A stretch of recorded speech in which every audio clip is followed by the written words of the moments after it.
नमस्कार दोस्तों, मैं प्रदीप कुमार आपका बिहार इंस्टीट्यूट का फिर से हार्दिक स्वागत करता हूं। प्यारे दोस्तों, ग्रुप डी का जो नोटिफिकेशन आया था कल, उसके रिलेटेड जो है क्या कुछ बातें थी उसके अंदर नोटिफिकेशन में, जिस किसी को भी समझ नहीं आया एक बार बता देते हैं इसमें क्या कुछ दिया गया था। हरियाणा कर्मचारी चयन आयोग ने ग्रुप डी के लिए 13,536 पद, ये जो टोटल पद हैं वो कितने हैं भाई?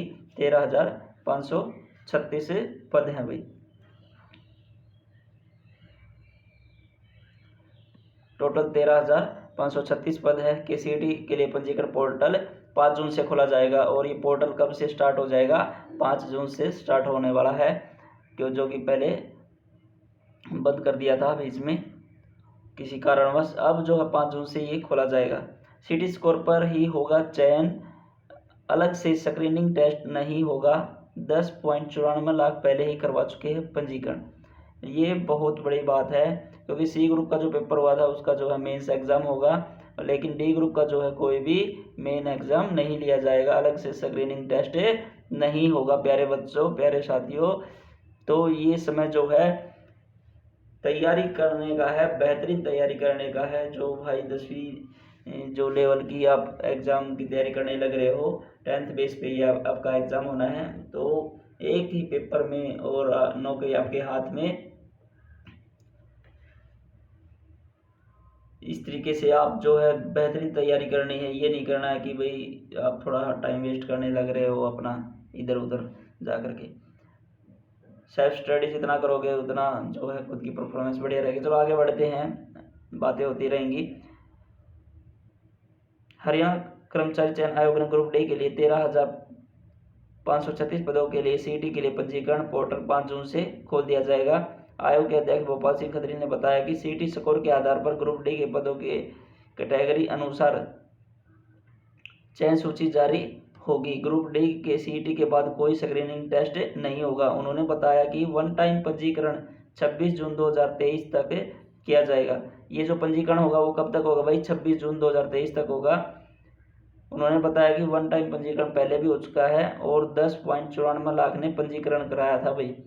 इसमें इतने लाख बच्चे पहले पंजीकरण करवा चुके हैं, रजिस्ट्रेशन करवा चुके हैं। पदों के सीईटी के लिए नए उम्मीदवार भी पंजीकरण कर सकते हैं, जो पहले से पंजीकरण कर चुके हैं। अगर वे अपडेट करना चाहते हैं तो कर सकते हैं, अगर अपडेट नहीं करेंगे तो पुराना डाटा उठाया जाएगा।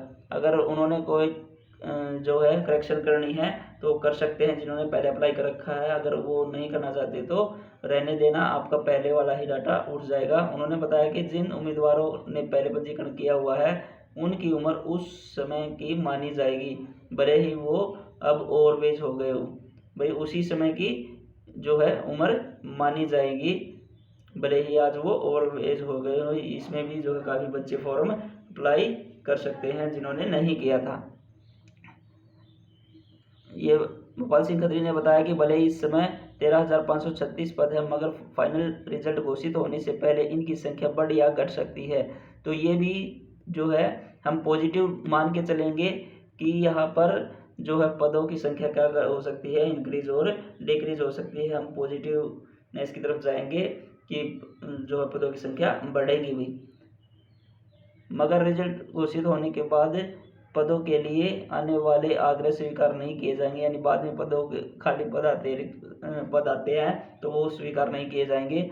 पदों का कैटेगरी अनुसार आवंटन सीईटी परीक्षा होने से पहले बता दिया जाएगा भाई, ठीक है, कि कौन से विभाग में क्या कुछ रिक्वायरमेंट है।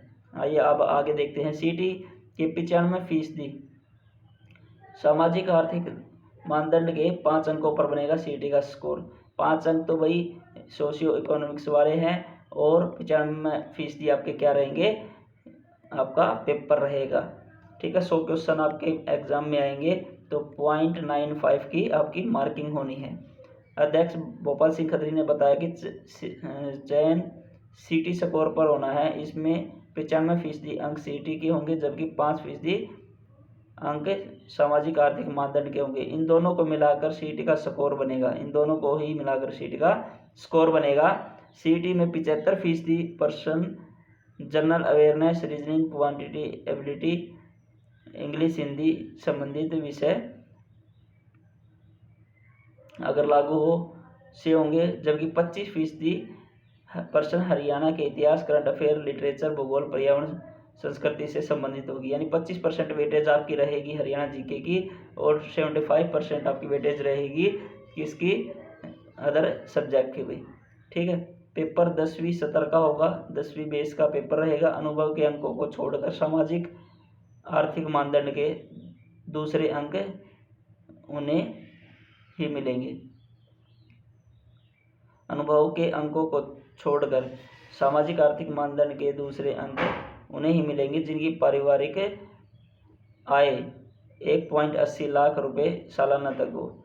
यानी 1.80 लाख रुपए सालाना तक जिसकी आय होगी उनको ही क्या मिलेगा, ये सामाजिक आर्थिक मानदंड के अंक मिलेंगे। सरकारी नौकरी न होने के मामले में 5 अंक उसे ही मिलेंगे।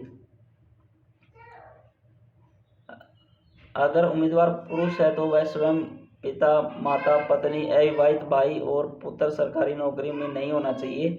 अविवाहित महिला उम्मीदवार के मामले में स्वयं पिता, माता और अविवाहित भाई सरकारी नौकरी में नहीं होना चाहिए। विवाहित महिला उम्मीदवार के मामले में वह स्वयं पति, स्वयं दे रखे है यहाँ पे, ससुर, सास, अविवाहित जेठ या देवर और पुत्र सरकारी नौकरी में नहीं होना चाहिए। तलाकशुदा महिला उम्मीदवार के मामले में वह स्वयं पिता, माता, अविवाहित भाई और पुत्र सरकारी नौकरी में नहीं होना चाहिए। सरकारी नौकरी में नहीं होने का मतलब है कि पहले सरकारी नौकरी में नहीं रहा हो, सरकारी नौकरी नहीं कर रहा हो, ये है भाई। ठीक है, इस चीज़ को आप जो है ध्यान से पढ़ना और अगर किसी भाई पे लागू होती है तो इनको फॉलो करना, इनकी इंस्ट्रक्शन को। 10वीं पास हिंदी संस्कृत 10वीं तक एक विषय होना जरूरी। एक विषय जो है हिंदी या संस्कृत का विषय 10वीं क्लास में होना जरूरी है भाई, नेसेसरी कर दिया है। भोपाल सिंह खत्री ने बताया कि ग्रुप डी के सीईटी के लिए न्यूनतम योग्यता 10वीं पास किसी भी मान्यता बोर्ड से होनी चाहिए और 10वीं में हिंदी या संस्कृत में से कोई एक विषय होना जरूरी है। उम्र 18 से 42 साल रहेगी, मगर यह श्रेणी अनुसार 52 साल तक हो सकती है। अलग अलग जो है श्रेणी में 52 साल तक उम्र हो सकती है। उन्होंने बताया कि सामाजिक आर्थिक मानदंड के अधिकतम अंक 5 मिलेंगे। सामाजिक आर्थिक मानदंड और उम्र के छूट के लिए जिस अनुभव प्रमाण पत्र की आवश्यकता होगी वह सरकारी विभाग, आयोग, बोर्ड, निगम, सक्षम प्राधिकारी की तरफ से जारी होना चाहिए भाई। ये जो है आपका सक्षम अधिकारी से जारी होना जरूरी है। उसमें पद, नाम, पोस्टिंग की तारीख, सेवा अवधि, प्रमाण पत्र जारी करने की तारीख साफ होनी चाहिए। किसी सर्विस प्रोवाइडर, प्राइवेट एजेंसी से जारी ज्वाइनिंग लेटर प्रमाण पत्र पर विचार नहीं किया जाएगा। यानी ये कह रखा है कि प्राइवेट, जहाँ पर आपने कही प्राइवेट एजेंसी से जो ज्वाइनिंग लेटर जारी करोगे आप, उस पर जो है कोई भी विचार नहीं किया जाएगा। तो ये सारी बातें थी, आप इसको बड़े आराम से पढ़ना, देखना क्या कुछ इसमें दिया हुआ है। अगर आप पे अप्लाई होता है कोई भी तो आप उस चीज़ को ज़रूर फॉलो करना। ठीक है, तो ये बात स्पष्ट हो गई है। अब इतने पद हैं, पदों की संख्या बढ़ाई जा सकती है। रजिस्ट्रेशन अगर आपने नहीं करवा रखा तो अभी करा लीजिए। 5 तारीख से आपका पोर्टल खोला जाएगा, 26 तारीख तक पोर्टल खुला रहेगा। ठीक है, तो बहुत बड़ी खुशखबरी आप सभी के सामने आई है। बहुत काफ़ी लंबे समय से बच्चे इंतज़ार कर रहे थे कि पेपर कब होगा, सी ग्रुप का हो गया, अब डी का कब होगा, डी वाले वेट कर रहे थे। तो अब उनके लिए ये जो है बहुत ही खुशखबरी की बात है। तो पहले दोस्तों इस जो है खबर को अपने साथियों के साथ में ज़रूर शेयर करना। क्या कुछ कल वाले नोटिफिकेशन में था, डिटेल वाइज नोटिफिकेशन को आराम से आप पढ़ सकते हो। नोटिफिकेशन आपको टेलीग्राम चैनल पर और व्हाट्सएप ग्रुप में आपको मिल जाएगा। अगर आपको वीडियो अच्छी लगती है, कंटेंट अच्छा लगता है, अपडेट रहते हैं, तो अपने BRN परिवार से जुड़िए, अपने साथियों को जोड़िए, चैनल को शेयर व सब्सक्राइब करना। धन्यवाद दोस्तों, मिलते हैं एक नई अपडेट के साथ, नई क्लास के साथ में। और आपको लगातार जो है क्लासें चैनल के माध्यम से प्रोवाइड की जाएंगी। कंटेंट बिल्कुल फ्री रहेगा, फ्री ऑफ कॉस्ट है। बहुत अच्छे लेवल का कंटेंट आपको कराया जाएगा।